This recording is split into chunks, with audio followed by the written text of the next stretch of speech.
Sí, buenas noches. Bueno, empecemos.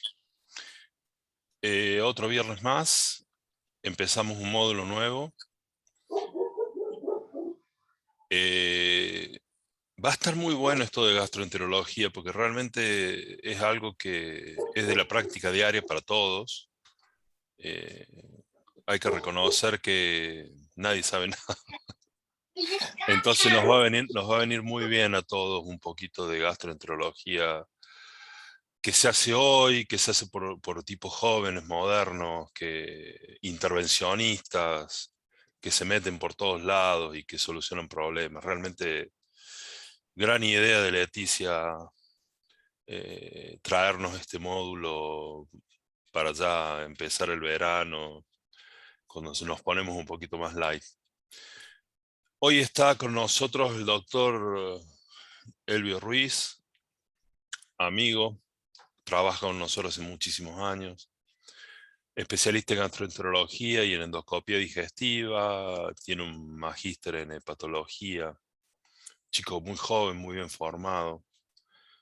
Creo que cuando rompa los nervios que tiene ahora va a dar una clase extraordinaria porque sé cómo trabaja. Así que empecemos este módulo que yo espero que les sirva a todos mucho y que todas podamos preguntar las dudas y sacarnos todas las cosas que tenemos en la cabeza. Leti. Bueno, desde ya agradecerle en nombre del colegio a Elvio.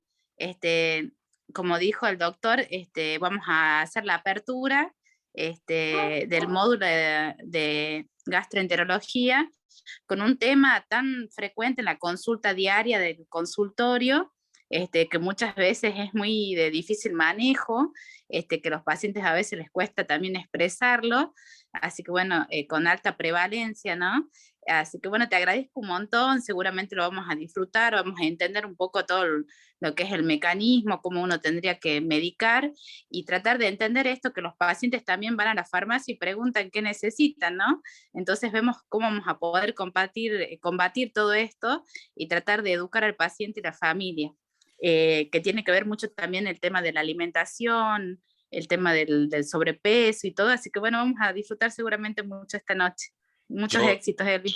yo espero, Elvio, que al final de la clase puedas derrumbar dos mitos. Uno es que esto no es una patología para que un fármaco, como dice Leticia, que le pegó en el ángulo, que es una patología que la gente lo puede resolver a través de la farmacia. Y la segunda que respondas es, no no todo médico puede tratar esto, porque además es eso, todos creemos que lo podemos tratar. Y me parece que ahí está la base de todo tu bagaje científico y la base de la fisiopatología y el tratamiento, en que nos demos cuenta que en algún momento los gastroenterólogos, que son los especialistas en esto, tienen que opinar sobre un tema que puede terminar en cualquier cosa y hasta mala. Ahora sí, Elvio, Bueno, todo buenas noches. tuyo, ¿Me escuchan bien? perfecto. Bueno, antes que nada agradecer al Colegio Médico por la invitación. La verdad que, como decía el doctor Marín y Leticia, es un tema sumamente prevalente en nuestro medio. A ver si comparto pantalla. Un segundito porque no...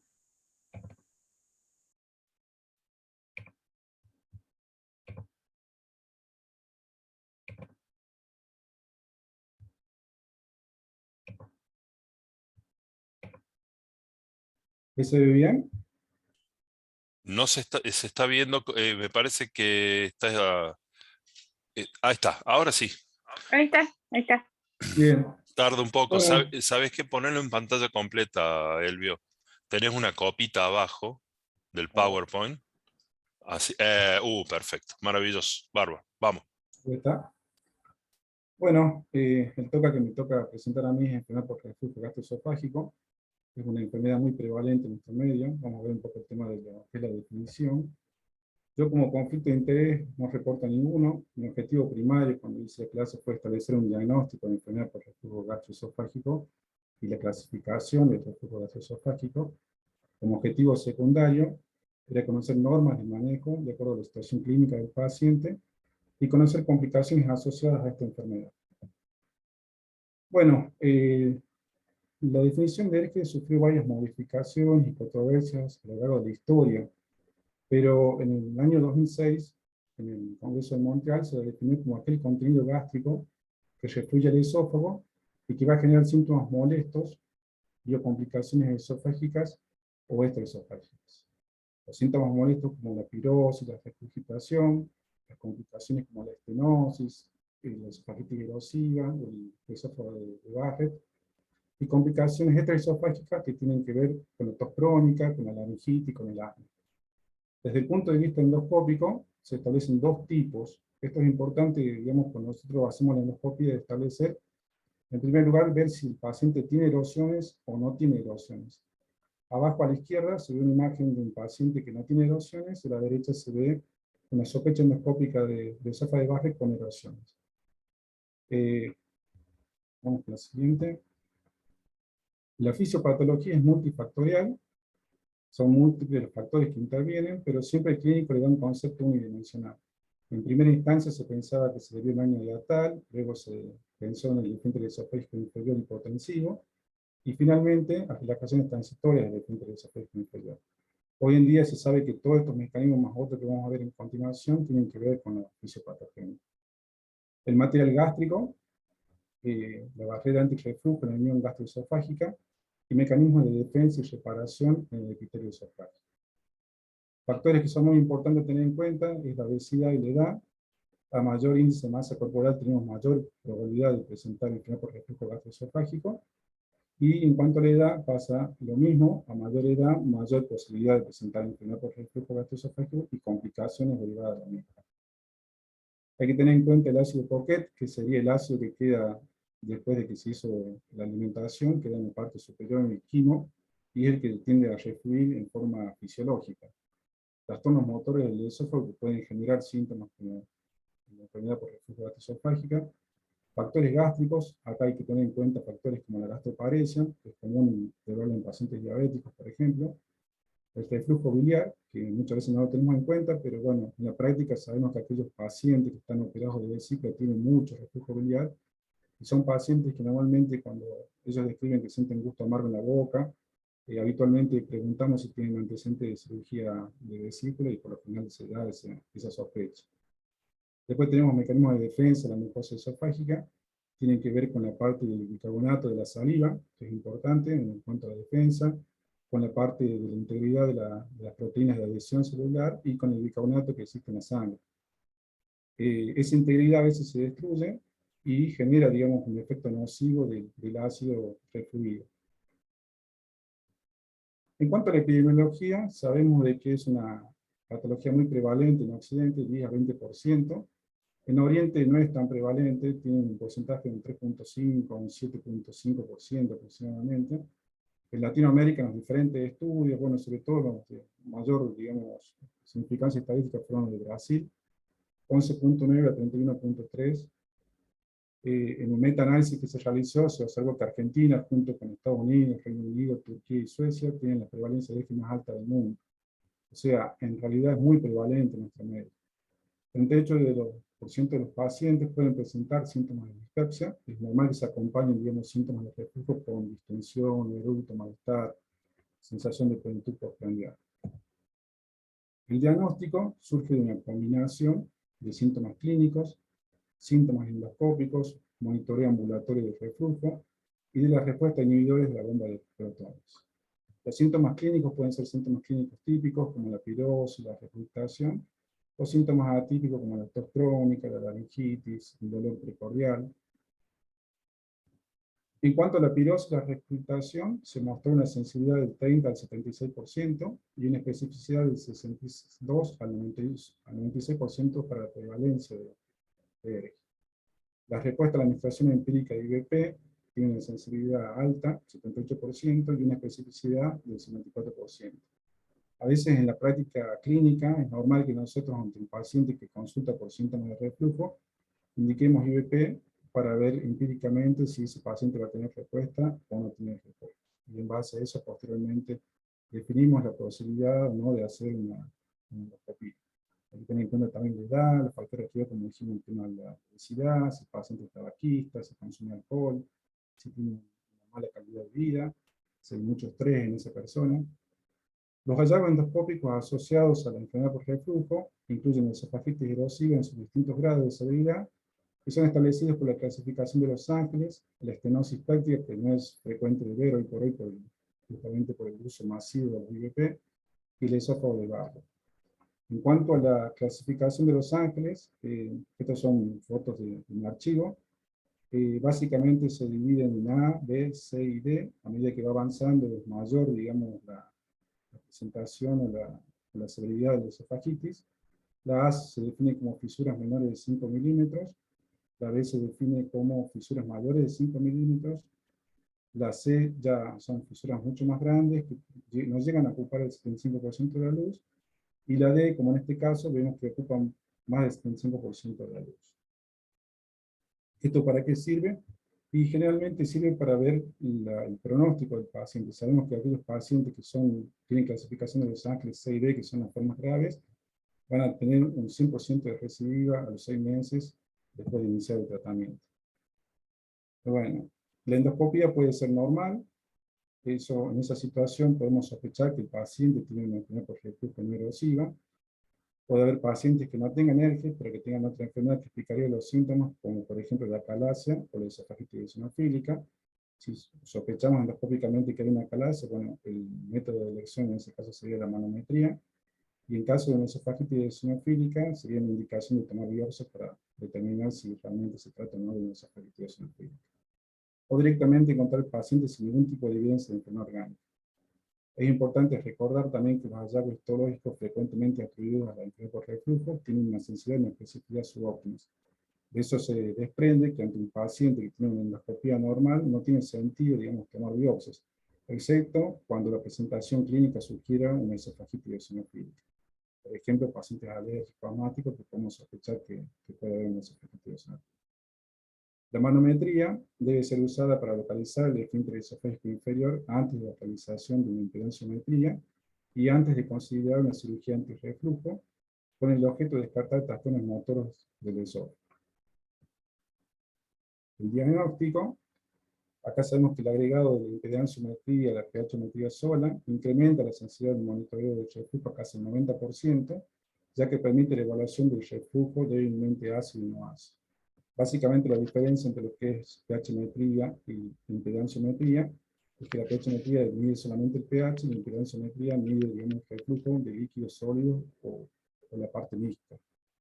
El monitoreo ambulatorio de pH tiene indicación en pacientes refractarios a IVP, es decir, aquellos pacientes que estamos medicando pero no responden, y la evaluación de manifestaciones extraesofágicas, como por ejemplo la angitis, tos crónica o asma, en la que tengamos duda en cuanto a la relación con la enfermedad por reflujo.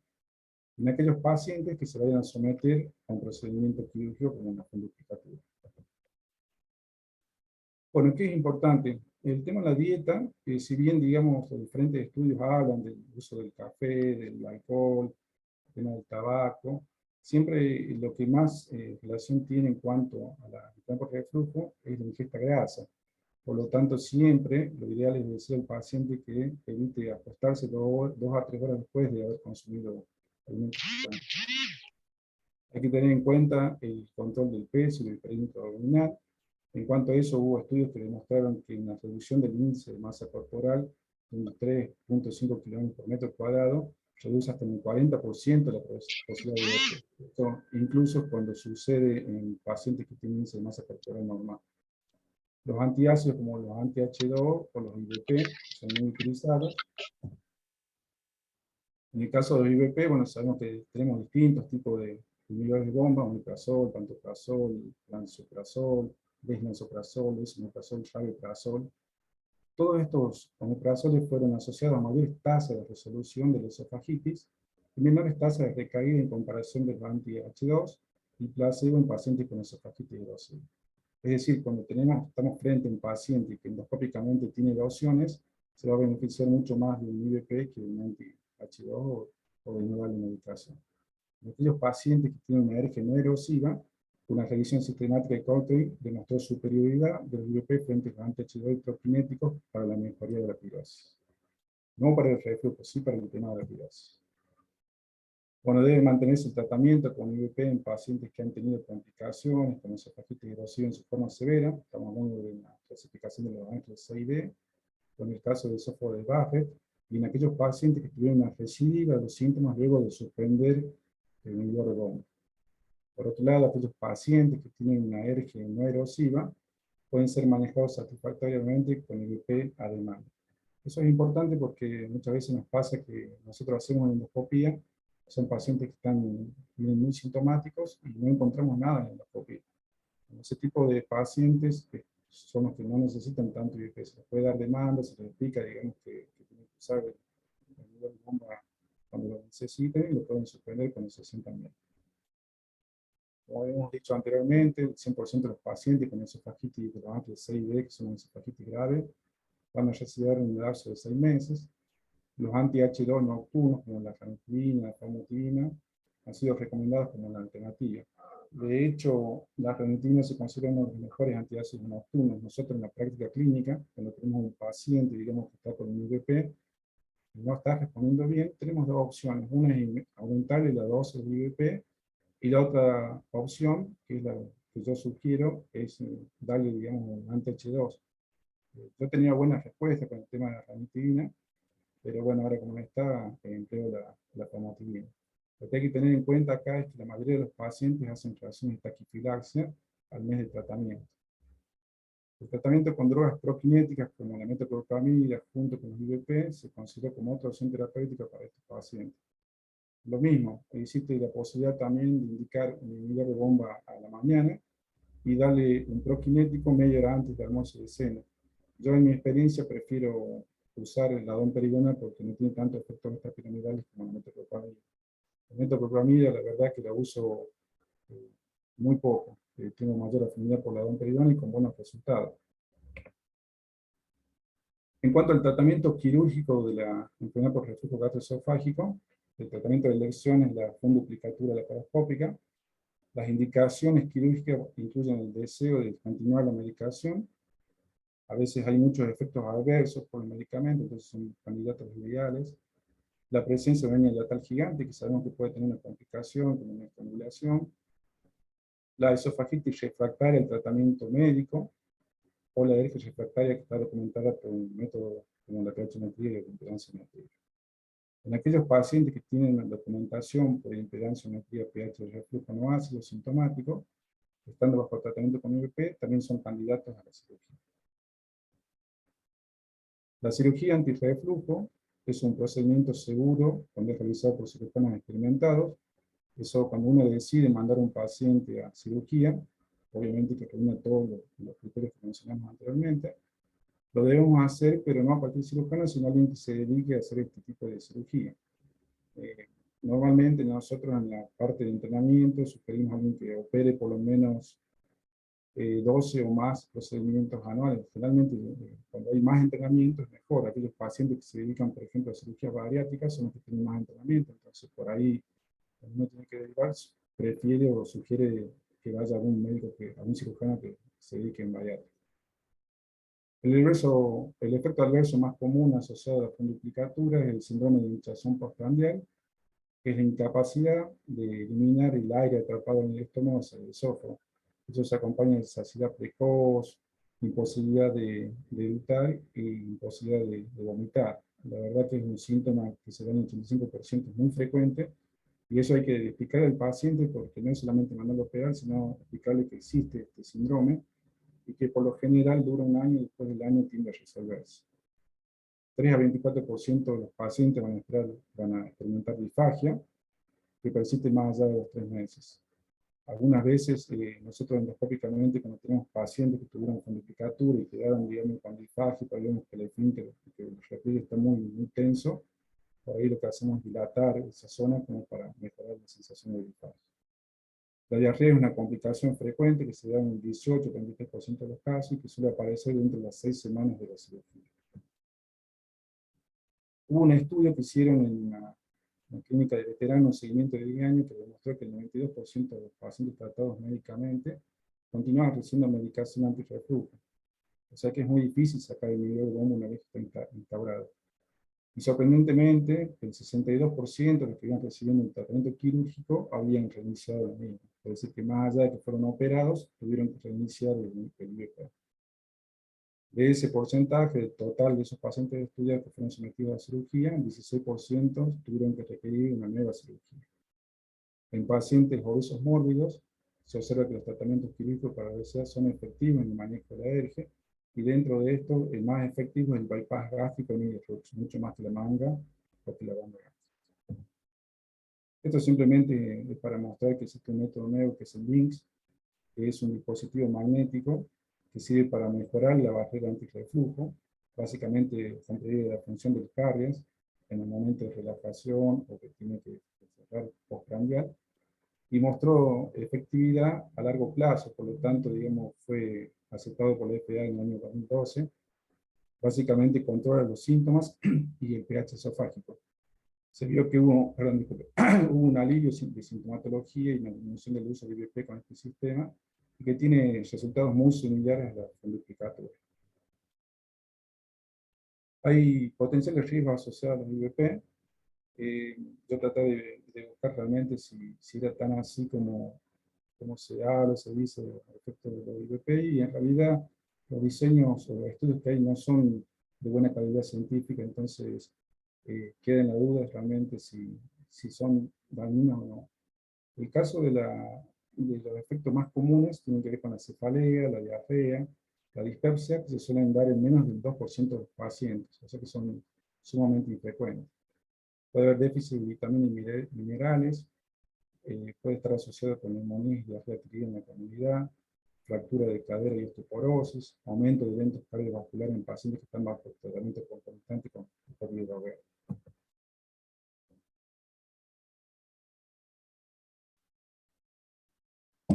El uso crónico de los IVP puede promover el crecimiento de la microflora intestinal, sobre todo se relaciona con diarreas de tipo salmonella, campylobacter, Clostridium difficile.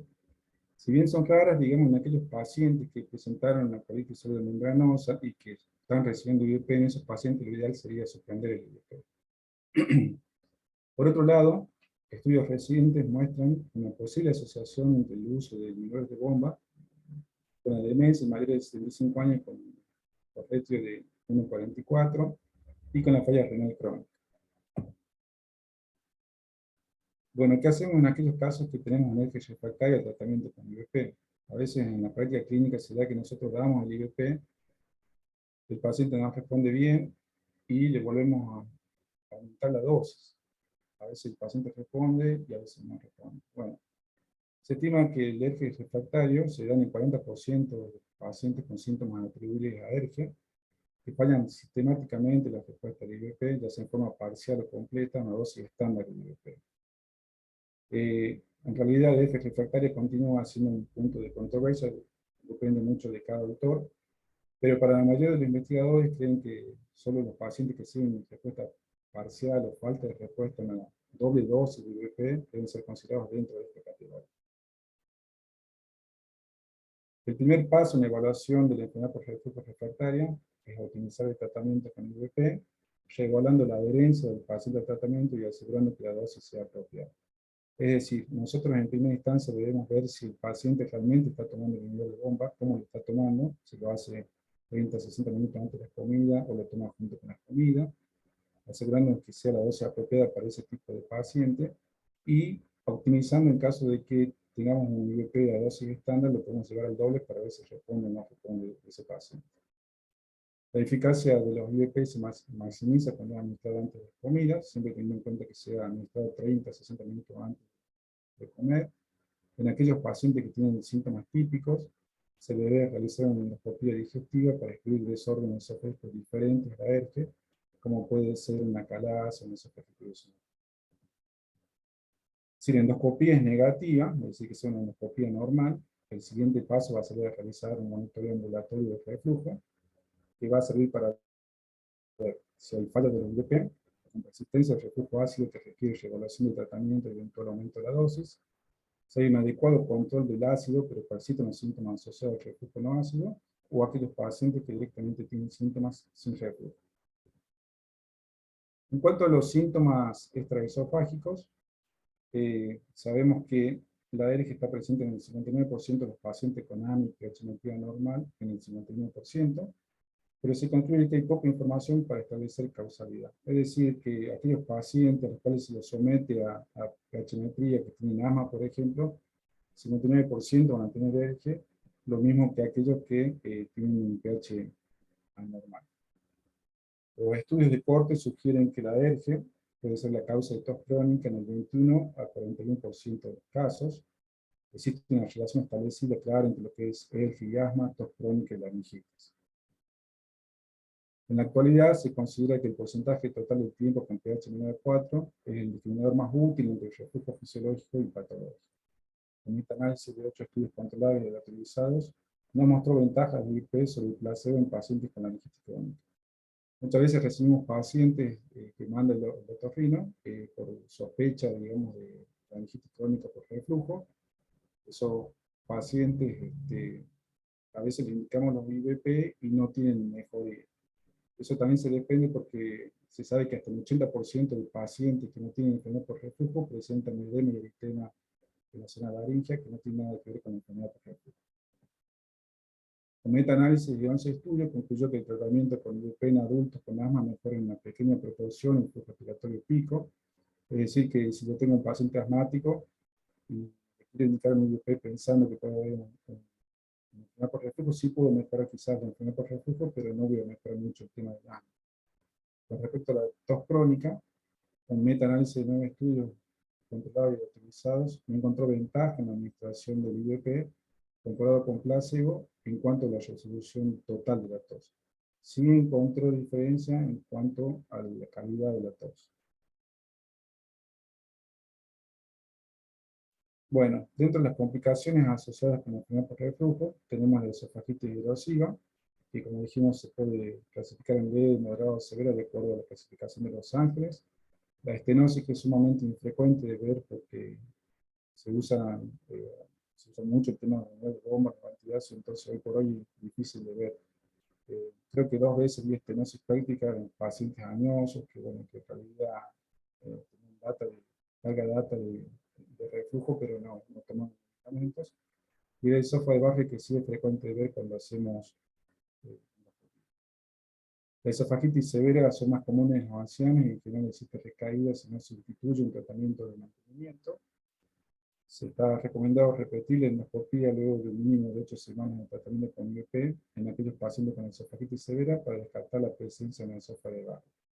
Esto sería que en aquellos pacientes que tienen esofagitis grado C o D, o saben que son esofagitis severa, nosotros indicamos IVP a altas dosis y controlamos en 2 meses y en 2 meses o 3 meses volvemos a controlar a ver si mejoró la esofagitis, y muchas veces nos damos con la sorpresa de que esa esofagitis era un Barrett que estaba encubierto, estaba solamente inflamado y no dejaba ver el Barrett. La estenosis tiende a ocurrir más frecuentemente en aquellos pacientes ancianos con larga duración de síntomas, y el esófago de Barrett se va a encontrar entre un 5 al 15% de los pacientes a los que se realiza endoscopía por síntomas de reflujo. Bueno, para terminar la clase, la conclusión sería de que la enfermedad por reflujo gastroesofágica es una de las entidades clínicas más frecuentes con las que se enfrenta el gastroenterólogo, el clínico y el médico de familia. Sabemos que la alergia ocurre como consecuencia de la interacción de múltiples factores. Es importante conocer esos factores para saber qué tipo de tratamiento instaurar. Y el uso juicioso de los métodos de diagnóstico actuales permite categorizar adecuadamente a los pacientes en una esofagitis erosiva o no erosiva, descartar patologías diferentes a la alergia de manera precisa, como la calasa, un trastorno motor, una esofagitis eosinofílica, y orientar a la terapéutica más oportuna para cada situación clínica del paciente.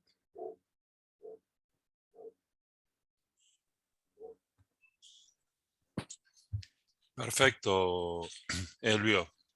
Una maravilla. Hay muchos cirujanos increíblemente en la audiencia, así que esto se va a poner bien lindo. quiero que me conteste las 2 preguntas que hice antes de empezar.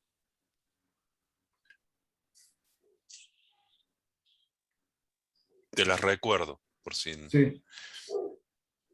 ¿Cómo convencemos a todos que no vayan a la farmacia a buscar el Taural?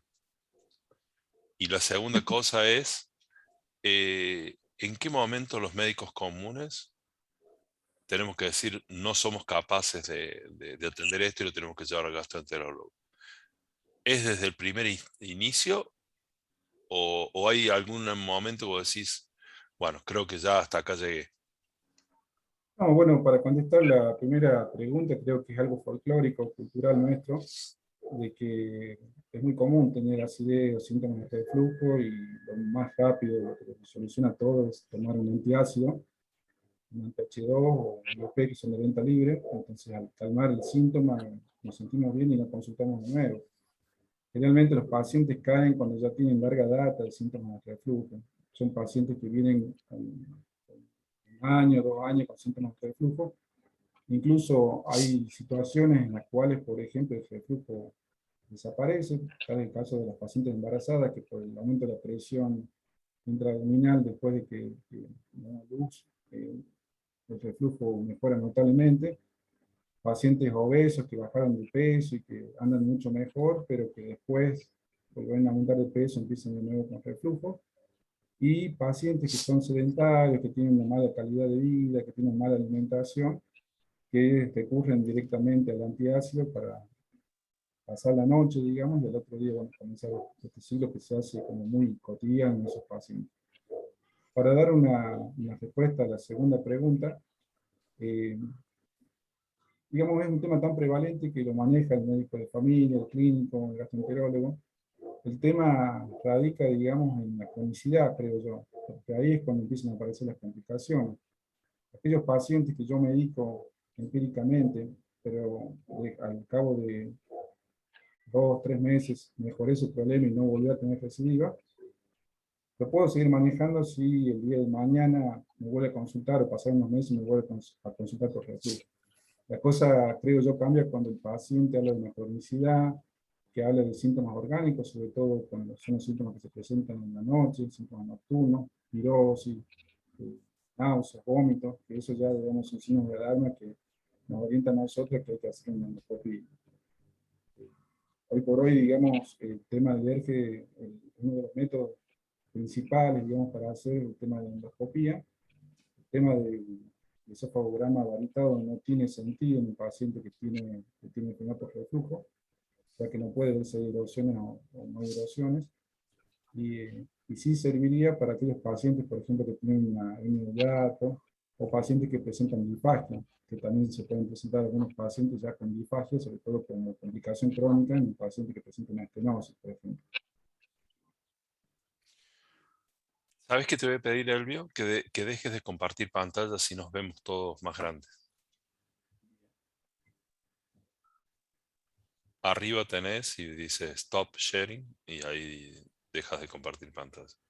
Bien, ¿Está? ahí estamos, perfecto. Perdón, no soy mucho de Eh, tecnología.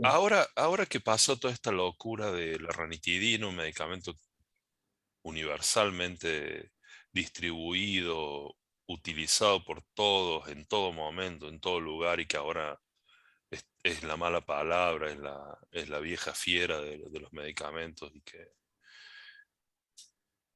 Contame de la famotidina, Bueno, primero que medicamento nada, tan viejo como la famotidina y que ahora obligatoriamente lo tenemos entre nosotros.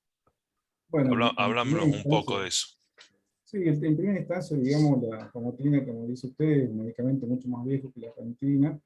Comercialmente empezó a pegar el tema de la ranitidina y eso hizo que haya un uso masivo. Los estudios, digamos, en realidad que relacionan con el cáncer gástrico son estudios donde no tuvieron en cuenta los excipientes, que en realidad, viendo los análisis de todos esos de los excipientes, son los que realmente pueden provocar el tema del cáncer, no en sí la ranitidina. Por eso, digamos, no está muy claro eso todavía, y yo creo que de acá a un tiempo, cuando salga otro estudio, va a volver el tema de la ranitidina. Con respecto a Este la... movimiento es mundial. Sí, es un movimiento, digamos, Hay países, por ejemplo, que lo siguen utilizando, digamos, no es que en todo el mundo no se usa la ranitidina. Lo que pasa es que las alertas ante ver que hay pacientes que pueden desarrollar cáncer gástrico hizo de que se trate de limitar el uso, pero en realidad para mí, en mi experiencia, digamos, me ha pasado de ver pacientes que, digamos, en la atención primaria, por ejemplo, el uso de la ranitidina es muy común, y esos pacientes cuando concurren, digamos, que vienen de centros de postas o lugares ambulatorios, que vienen con larga data, nunca me ha pasado de ver nada raro, digamos, no he visto nunca cáncer o cosas así como para Te hago comentar. una pregunta que sé que debe ser medio imposible que la contestes, pero la dejo como inquietud. Eh, ¿Cómo diferencias? A ver, quien toma ranitidina crónicamente es porque tiene algo, ya sea un reflujo gastroesofágico o una gastritis crónica. ¿Cómo sabes que ese tipo va a ser un cáncer por la ranitidina y no por la enfermedad que tiene? Es estúpido lo que estamos discutiendo verdaderamente. Y Sí, además, ¿cómo haces para echar la culpa a los excipientes de la ranitidina y no a que el tipo tiene una hiperclorosis gástrica crónica y que eso es lo que ha hecho los cambios? sí, Es de loco. Parece que parece una guerra comercial. sí, por eso digo, no está muy claro eso y en realidad muchos autores justifican el uso de la ranitidina, digamos, no está muy claro y yo creo que de acá a unos años se va a volver a revertir eso y se va a volver a usar la ranitidina. Bueno, y contanos de la famotidina, que Bueno, todos hemos obligado a usarla y no la sabemos manejar. la famotidina, digamos, es un medicamento viejo, tiene una equivalencia similar, digamos, a lo que es la ranitidina, se utiliza en dosis de 20, 40 miligramos. La dosis de 20 miligramos sería equiparable a 150 miligramos de ranitidina y la dosis de 40 miligramos de famotidina sería equiparable a 300 miligramos de ranitidina. O sea que en definitiva el uso es lo mismo, digamos. Si queremos indicar a un paciente un antiácido nocturno, por así decirlo, deberíamos empezar con 20 miligramos de famotidina y si ya el paciente manifiesta muchos síntomas de reflujo y pirosis, en ese caso lo ideal sería darle 40 miligramos de famotidina. ¿Y Por otro el lado, intervalo es cada 12 o se da cada 12 como horas se puede dar, por ejemplo, 20 miligramos cada 12 horas o se puede dar 40 miligramos en 24 horas. a la noche, Yo, como era a la la noche. ranitidina? Sí, lo ideal es usarlo a la noche, digamos. También se lo puede usar SOS, es decir, cuando el paciente está sintomático. Y otra cosa a tener en cuenta que la famotidina, digamos, es más potente que la ranitidina. No tenemos mucha experiencia nosotros en cuanto al uso, pero la literatura habla de que la potencia es mayor en la famotidina que en la ranitidina. Yo ¿Por qué se estoy, dejó de usar, Elvio? ¿Por qué la ranitidina sí, copó todo el mercado durante décadas? hay varios medicamentos que se dejaron de usar, el tema de la cimetidina también fue otro que andaba muy bien y se dejó de usar. Creo que se pone de moda o serán presiones comerciales, laboratoriales, la verdad que no sé, pero me parece que vienen también por ese lado. Creo que de acá a unos años, cuando nos acostumbremos a usar la famotidina, va a volver la ranitidina o la cimetidina, no sé la verdad. Bien. De los inhibidores de la bomba de protones, ¿cuál es el mejor o el más efectivo o el más costo efectivo? En cuanto a ERGE, el que tiene más evidencia, digamos, es el esomeprazol. No quiere decir que sea mejor que el desnansoprazol. Lo que pasa es que cuando se hizo el estudio se comparó esomeprazol versus desnansoprazol, omeprazol, pantoprazol, y no se lo tuvo en cuenta el desnansoprazol. Pero el desnansoprazol es una droga muy buena y potente también como el esomeprazol. Sobre todo tienen buena evidencia en lo que son esofagitis erosiva. Es decir, si yo tengo un paciente que tiene una esofagitis erosiva, tranquilamente puedo indicarle esomeprazol o a aquellos pacientes que tienen Barrett, por ejemplo, le puedo indicar esomeprazol. Pero también, si bien no hay estudios, también se puede emplear el desnansoprazol. La diferencia que tiene el desnansoprazol es que es un IVP que tiene un efecto que tarda, digamos, 24 horas, digamos, el efecto, tiene una triple ligadura mucho más potente que el lansopral. Y la otra ventaja que tiene con respecto a los otros IVP es que el desnansoprazol se puede emplear en cualquier momento del día. Es frecuente que en la práctica clínica haya pacientes que toman levotiroxina y es todo un tema decirle al paciente que deje pasar media hora, que recién tome el IVP, que deje pasar media hora más y tome recién desayuno. o por el contrario, que lo haga entre medio del desayuno y el almuerzo. Entonces, ahí en esos casos, por ejemplo, el desnasoprasol sería lo ideal, porque al poderse emplear en cualquier momento del día, no hace falta tanto el tema del ayuno. Y el tema económico, porque, a ver, como tenés los de para ponerlos, yo no sé si es así la clasificación, los de primera generación son todos de venta libre. Los más nuevos, digamos, ¿cómo son económicamente? No, bueno, el precio es notoriamente mucho más alto, todo lo que es esomeprazol, rabeprazol, desnasoprasol son medicamentos caros. Y entre En nuestro ellos, medio, digamos, y hay muchas, por ejemplo, la obra social principal, o sea, por ahí no los cubre del todo. Entonces ahí, por ejemplo, el tema del desnasoprasol no tiene cobertura, entonces por ahí también es difícil meter ese tipo de IVP. Una cosa que quiero aclarar es que cuando nosotros hacemos una optimización del tratamiento, tenemos dos formas. Una es aumentar la dosis, si el paciente no responde, y otra es cambiar por otro IVP. Es común que venga un paciente que venga tratado con, por ejemplo, omeprazol hace un año, y de golpe consulta porque ya no tiene la misma eficacia que tenía al principio. Empezó a sentir síntomas de reflujo, no le está haciendo nada el medicamento, entonces en esos casos podemos aumentar la dosis de omeprazol, o podemos cambiarlo, por ejemplo, por otro IVP como pantoprazol o mesopral, por ejemplo. Eh, Ahí en ese caso, digamos, hubo estudios que demostraron que depende mucho del individuo. Es decir, que si bien, digamos, hay IVP de última generación, no necesariamente son los mejores para la persona. Por eso, en la práctica clínica nos sucede que nosotros vemos que muchos clínicos nos indican, o yo lo veo, por ejemplo, que me caen personas que están recibiendo esomeprazol, a mansalva, y cuando vienen a la consulta es como que, está recibiendo una bomba y ahora qué le doy. Y sorprendentemente le pasamos a otro medicamento que puede ser un pantoprazol, por ejemplo, y responden bien. O sea, por eso hay que tener en cuenta la variedad individual de cada persona en cuanto a la farmacodinámica. eh, perdón que siga preguntando, pero bueno, tengo 1000 dudas más.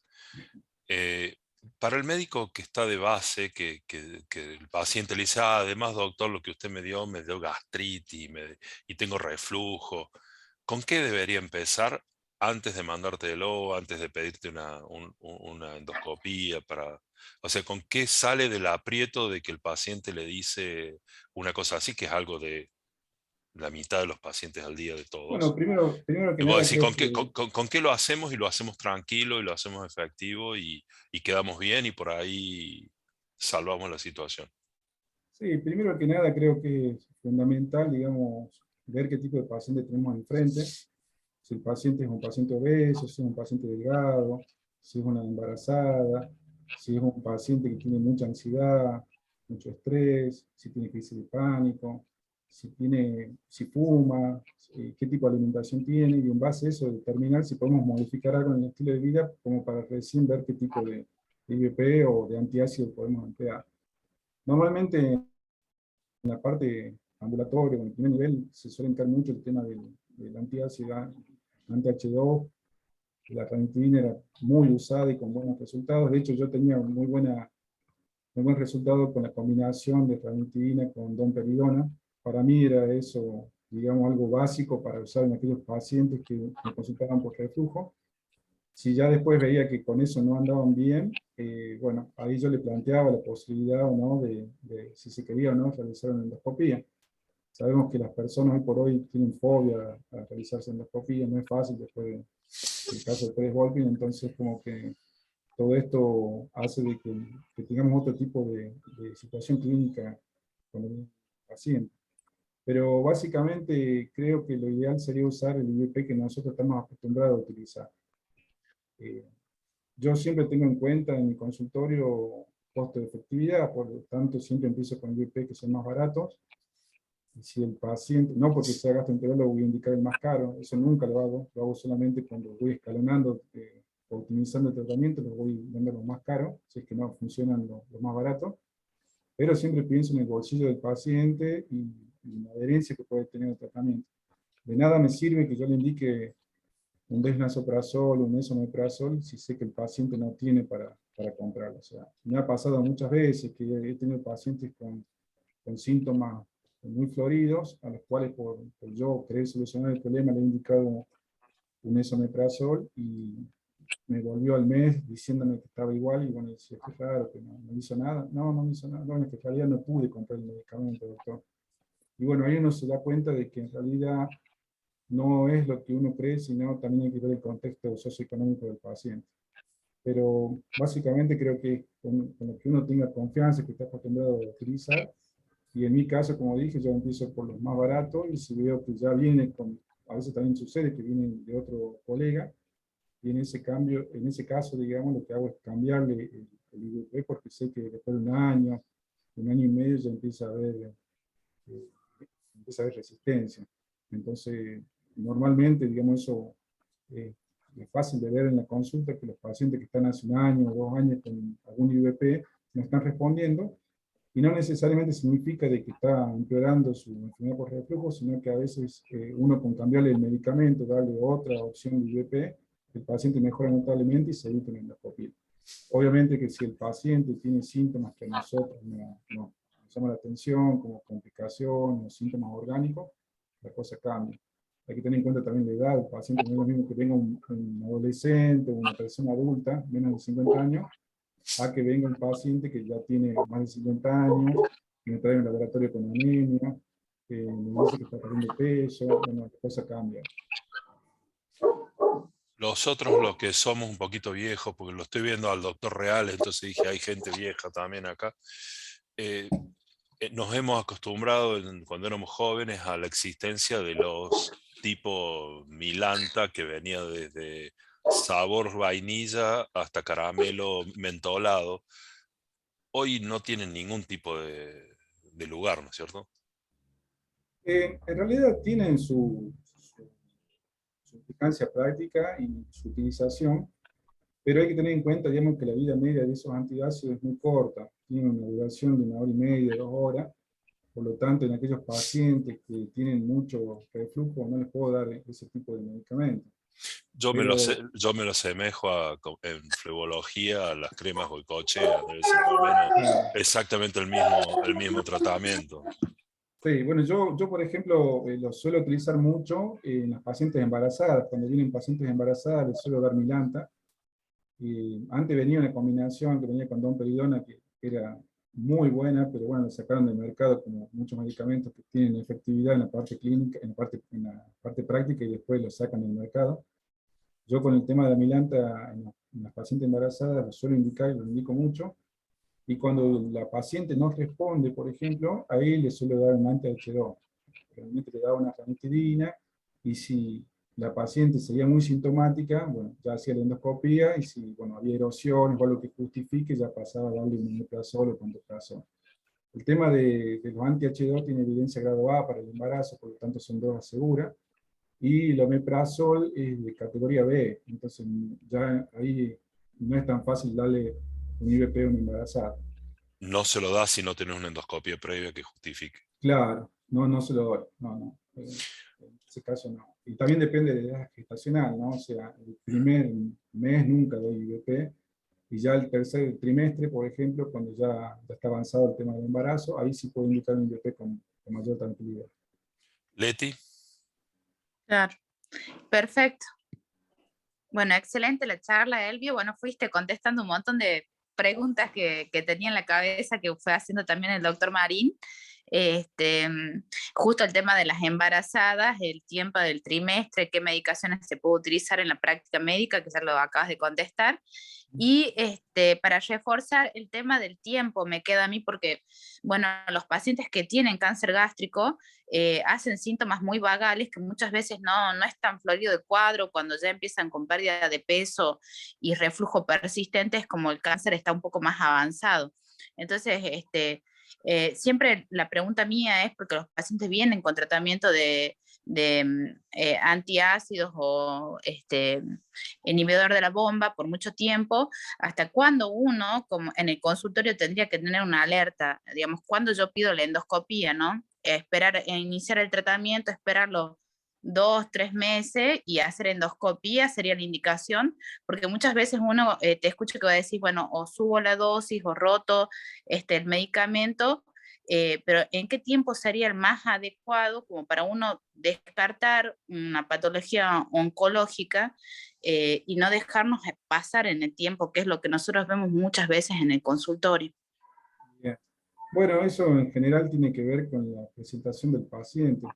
Yo por lo general lo que suelo hacer es indagar mucho sobre los hábitos higiénicos dietéticos, sobre los antecedentes que tiene el paciente. No es lo mismo recibir un paciente que tiene antecedentes de cáncer de esófago, de estómago, cáncer de colon, por ejemplo, a un paciente que no los tiene. Tener en cuenta la edad del paciente, si es menor de 50 años o es mayor de 50 años.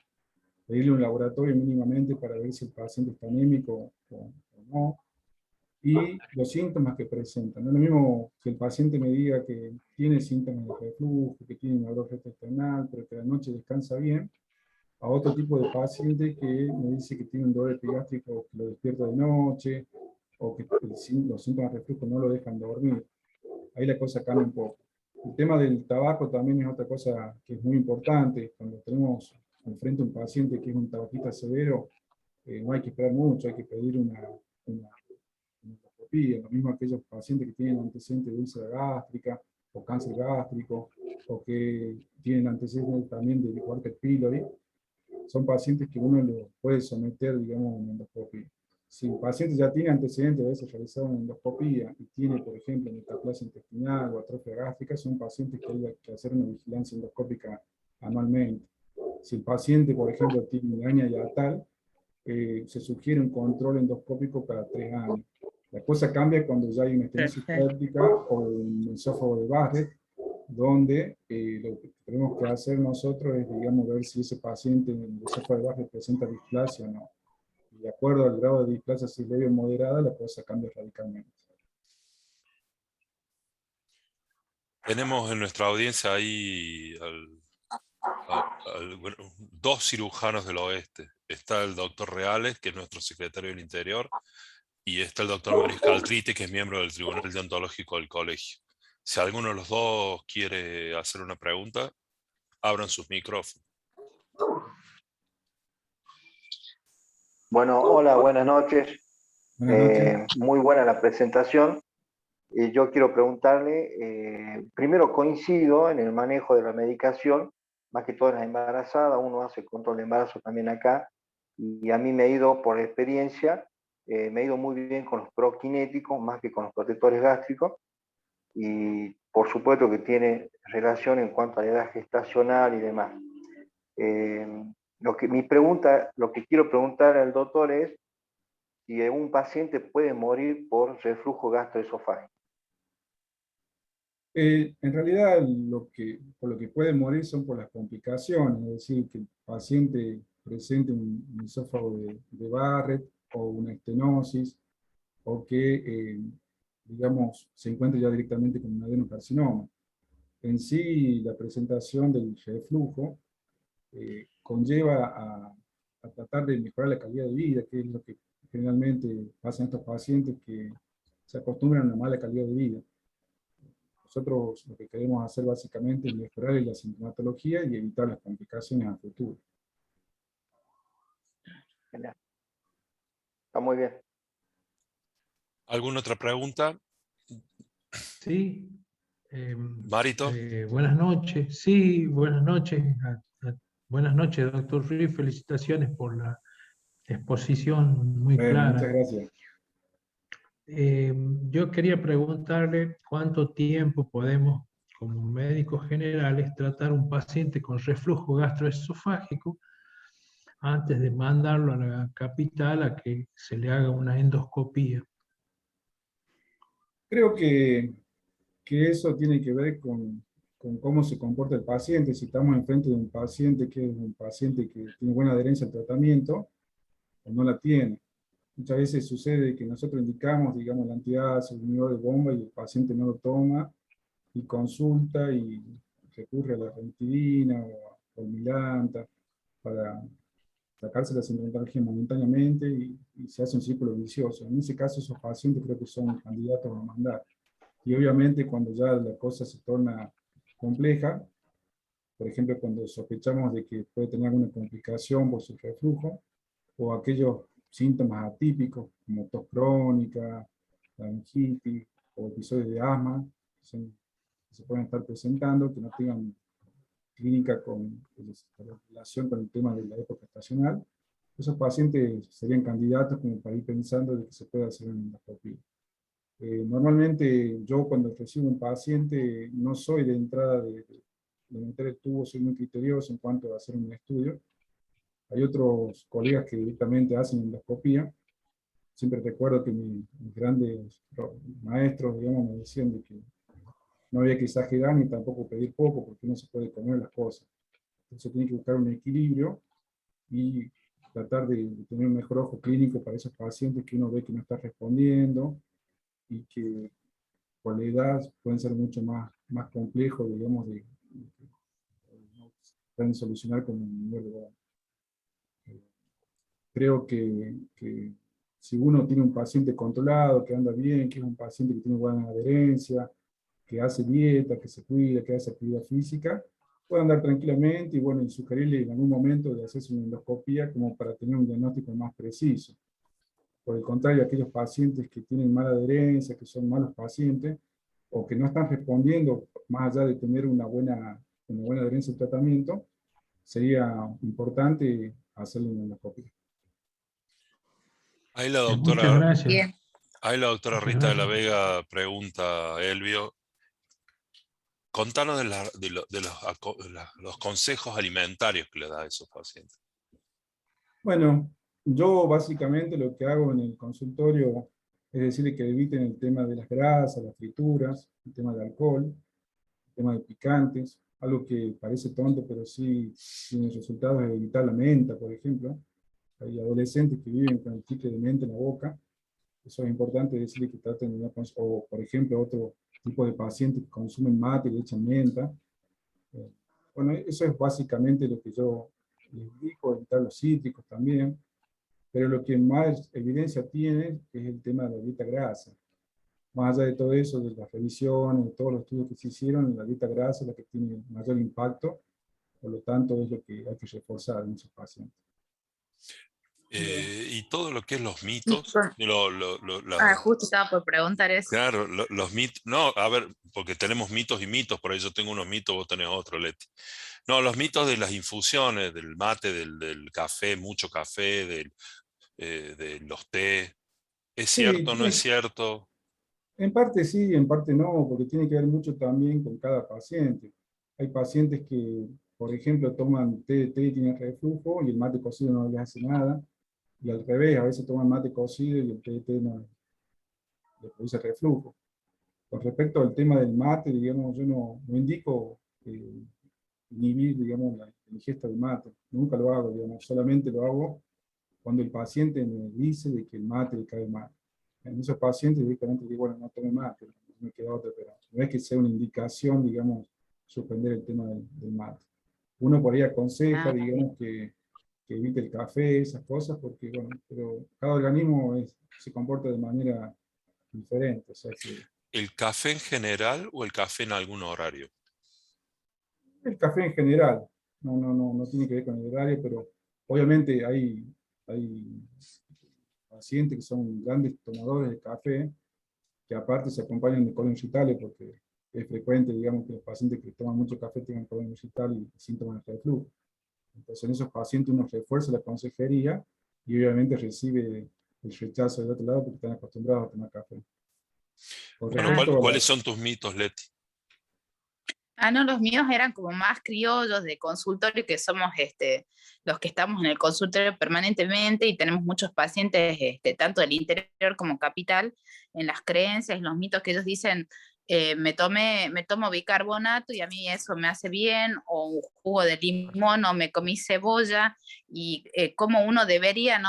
Tratar de aconsejar y guiarlos en el consultorio, que ellos vienen con su catarata de yuyos y mitos y cosas que le hacen bien, que te lo deben preguntar todos los días a vos también. sí, bueno, el tema del bicarbonato tiene evidencia, de hecho la saliva, digamos, tiene bicarbonato y la parte postepitelial del esófago, la parte sanguínea también tiene bicarbonato que ayuda a neutralizar la acidez. Eso no estaría mal, no sé si el exceso de tomar bicarbonato todo el tiempo puede generar algún tipo de alcalosis, la verdad que eso lo puede responder más un internista, pero yo en ese tipo de pacientes no, te digo que lo tomen con moderación nada más. Con respecto a los cítricos, la cebolla y todo eso, sí, es como que en la práctica se ve que esos pacientes pueden tener más síntomas de reflujo. Con respecto a la obesidad también es importante, o siempre, yo lo que hago habitualmente cuando tengo un paciente enfrente con síntomas de reflujo, es indicarle que bajen de peso, siempre lo hago. Tiene que bajar de peso porque eso es lo que va a generar un beneficio en sus síntomas de reflujo. Perfecto.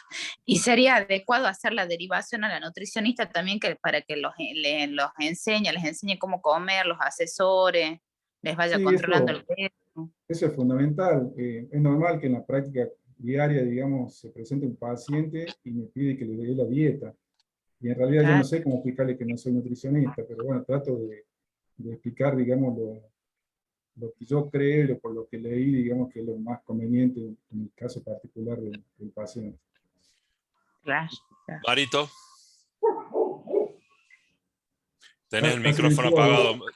Ahí, Ahora sí, dale, ahora Mari. sí, gracias Pablo. Era para preguntarle si en estos pacientes está prohibido que coqueen. Acá en el oeste tenemos el hábito del uso de la coca muy frecuentemente. Sí. No sé si tiene experiencia, ¿no?, en eso. No, en realidad se Gracias. relaciona con el consumo de bicarbonato y eso creo que es lo que genera la mejoría del reflujo. No sé la evidencia que puede ya tener la hoja de coca, pero al combinarlo con el bicarbonato creo que esa es la mejoría que pueden tener los pacientes con el reflujo. O Bien. O sea, sea que no se le prohíbe coquear a los pacientes con reflujo. Yo creería que no sé la verdad la respuesta, pero me parece que no. no debe haber ningún estudio serio que vea eso. Que diga, claro. Sería tal vez Por un ahí es la estudio a hacer. asociación, como dice el doc, la asociación del consumo del bicarbonato que le genera un alivio, tal vez. Con alivio de la acidez. Ustedes que son del Claro. oeste y ¿tienen idea del pH de la hoja de coca? ¿Es ácido o es alcalino eso? ¿Qué Yo tengo pregunta? ¿Oscar? Yo tengo el hecho de coquear, como dice Mario. Yo en mi consultorio, mucha gente dice, yo coqueo. Doctor, dice a mí, yo prefiero coquear antes que tomar el omeprazol porque me hace muy bien. ¿Pero es la Obviamente yo coca, le pero es la pregunto coca o el después, bicarbonato? bueno, son las dos cosas. Me Ah, parece que es el bicarbonato, porque la mayoría, yo diría que más del 90% usa la hoja de coca con el bicarbonato. Entonces los pacientes sienten una mejoría porque además ellos argumentan de que les produce prolongan el ayuno. Entonces por ahí también se benefician en eso, ¿no? En comer menos en la noche y demás. bueno, pero dice, ahí Erika dice algo que es muy fundamental. Bueno, ahí lo que puso, que el masticar aumenta más el ácido clorhídrico. Y que el bicarbonato, Sí. ay, no te entendí, Erika, ¿por qué no hablas, hija? Y pregunta físicamente. ¿Estás qué? No, lo que Está digo es que coqueando. ¿Estás el coqueando? hábito. Dale, Hola, buenas noches. buenas noches, Erika, dale. No, que la masticación fisiológicamente genera más producción de ácido clorhídrico, pero ahora si le agregamos bicarbonato lo disminuimos, entonces quedamos como en una situación neutra. Es como todo, hay que ver qué le produce el paciente. Si le produce más ácido clorhídrico o el bicarbonato la disminuye, o sea, no sé, habría que hacer un estudio, Elvio. Pero ve, un estudio muy interesante porque es un estudio que no va a salir de Estados Unidos ni de Europa, eso está claro. No. No, Bueno, pero ahí hacerle una Susana, pHimetría a los que coquean y lo sabes perfectamente, es un estudio, te diría, hasta básico. Te estamos tirando al centro para que hagas el estudio, el trials. ahí Susana pregunta sobre medicaciones como el Progastril, si se usan o no se usan. En realidad no hay suficiente evidencia como para recomendar o no el tema de los prokinéticos, pero en la práctica clínica tienen muy buen resultado. Yo lo que hago habitualmente es utilizar un IVP y siempre lo combino con un prokinético porque a mí en mi práctica me va bien, no es que esté recomendado. ¿Cuál de todos? Y yo uso mucho la domperidona. Lo Domperidona, clásico. sí, como, digamos, el Rogastil también es buena, pero bueno, depende del síntoma. Aquellos pacientes que vienen con síntomas de gastroparesia, por ejemplo, pacientes diabéticos que tienen retardo en el vaciamiento gástrico, sí le puedo dar un Rogastril, un cimetaprid que andan bastante bien, pero aquellos pacientes que vienen con síntomas de reflujo, con muchas náuseas, andan mucho mejor la domperidona. Mario. Ya va, bebé. Sí, una pregunta que tiene más que ver con la producción exagerada de ácido clorhídrico. También vemos pacientes acá en el oeste que por el consumo de coca y bicarbonato, y sabiendo que el bicarbonato se absorbe, provoca un grado de alcalosis en la sangre, concretamente. Eso sería un disparador para la hiperproducción de ácido clorhídrico y una predisposición a patología de hipercloremia o hiperacidez y reflujo. En realidad hay estudios que demuestran que la hipersecreción de pepsina, por ejemplo, y ácido clorhídrico, se vio que hay pacientes que tienen hipersecreción y no tienen síntomas de reflujo. Por lo tanto, digamos, depende, digamos, del tipo de paciente. Siempre hay que tener en cuenta la barrera, digamos, la unión gastroesofágica, que es la barrera, que estaría formada por el esfínter esofágico inferior y el diafragma. Esa barrera, digamos, si está con hipotonía o tiene una hernia de hiato, obviamente que va a tener reflujo el paciente. Entonces, en ese tipo de pacientes, sí puede llegar a generar, si el paciente tiene, por ejemplo, una gastroparesia, un reflujo importante y un síntoma muy florido. Hay estudios que demuestran de que esa hipersecreción no genera nada o síntomas de reflujo en los pacientes. No se sabe bien por qué. De hecho, hay situaciones en las cuales se presentan pacientes que no responden a los niveles de bomba. Nosotros estamos dando niveles de bomba y es como que dicen, ¿y ahora qué hacemos? Porque se nos quemaron los libros, digamos. Esos pacientes por ahí tienen mucha pirosis, refieren mucho ardor retroesternal, y son pacientes que se catalogan como pirosis funcional, que responden muy bien a lo que son los antidepresivos tricíclicos, o por ejemplo, a los niveles de rescatación de serotonina. Hace poco tenía un paciente de que empecé con IBP a bajas dosis, le aumenté a altas dosis, después le aumenté a prokinético, y la paciente seguía, digamos, con los síntomas de reflujo. Acá en Catamarca, lamentablemente, nadie hace estudios funcionales. El doctor De Angelo sabe hacerlos, pero no sé si tenía el equipo para el tema de la pH-metría y la impedanciometría, que son métodos excelentes. Pero al no tener ese tipo de equipo, no poder saber si es una pirosis funcional, lo podemos hacer empíricamente. En este caso, en mi paciente en particular, yo a la social le di amitriptilina en dosis baja, con muy buenas respuestas. Ya directamente, si me fallaba eso, no sabía ya cómo podía continuar. Bueno, está el doctor D'Angelo en la audiencia, podría explicarnos un poco también de eso si él quiere.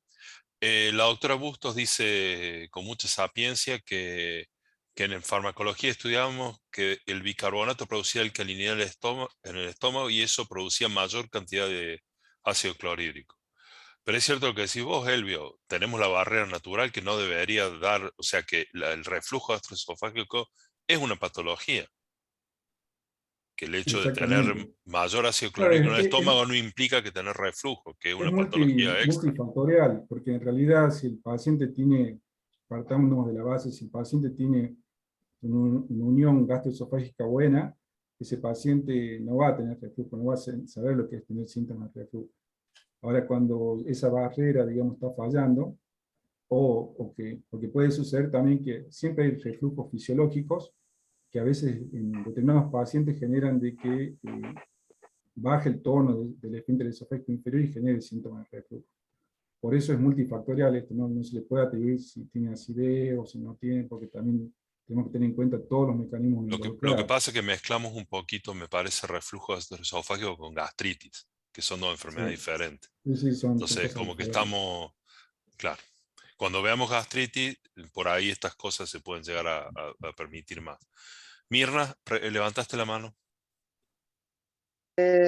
Sí, mi pregunta era si es un mito o realmente hay evidencia científica para agregar a un IBP a aquellas pacientes adultos mayores que toman un cóctel de drogas, y lo veo siempre en la práctica diaria, que le agregan ese IBP aunque no tengan ni pirosis, ni dispepsia, ni nada de eso. Sí, ¿Existe evidencia eso científica para darlo? no está indicado, digamos, para el paciente polimedicado dar un IBP, pero tendemos a hacerlo en la práctica clínica de decir, bueno, está tomando muchos medicamentos, vamos a protegerle un poco el tema del estómago. También va a depender que generalmente esos pacientes que son polimedicados tienen problemas de artrosis, osteoporosis, sufren de muchos dolores, digamos, y son de tomar antiinflamatorios. Entonces creo que la indicación es más por indagar sobre ese tipo de medicamentos. Si está tomando antiinflamatorios, sí le voy a dar un IBP con seguridad. Y aquellos pacientes que tienen otras patologías que no tienen nada que ver con problemas que generen dolores, no estaría indicado el tema del IBP. ¿Alguna otra pregunta? Se arma una linda discusión, estas cosas me gustan. Hemos duplicado el tiempo hablando. ¿Alguien más? Si no quieren salir en cámara, Una acotación, decime, Oscar. recién estuvo mi madre acá escuchando y dice que ella tiene casi 80 años, tiene como antecedente una hernia de hiato, y para ella dice que no hay nada mejor que jugo de limón con una cucharita de bicarbonato. ¿Qué va a hacer? Está bien. Anda a discutirle. Le digo todos los días cuando la veo hacer eso, sí. Bueno, hablando de mitos, estamos llenos de mitos populares y muchos no hay evidencia científica, pero funcionan. Y bueno, ante la evidencia, ¿qué querés hacer? Bueno, si no hay otra pregunta, solo me resta agradecer al doctor Ruiz. Al final te hiciste el gallín al principio solo para después taparnos la boca con una clase excepcional. No, bueno, Fue extraordinario, Elvio. le agradezco los comentarios. En realidad, hace mucho que no daba una clase y estaba un poquito nervioso. No Pero sabía es toda gente amiga, no tenés por qué Es una estarlo. charla amena. Fue una charla Está bien. espectacular y Bueno, la si me invitan discusión la posterior. próxima, voy a estar más distendido ya. Bien. Leticia, ¿quieres decir unas últimas palabras? Sí, agradecerle, bueno, al público, como siempre, esperar hermosa la charla.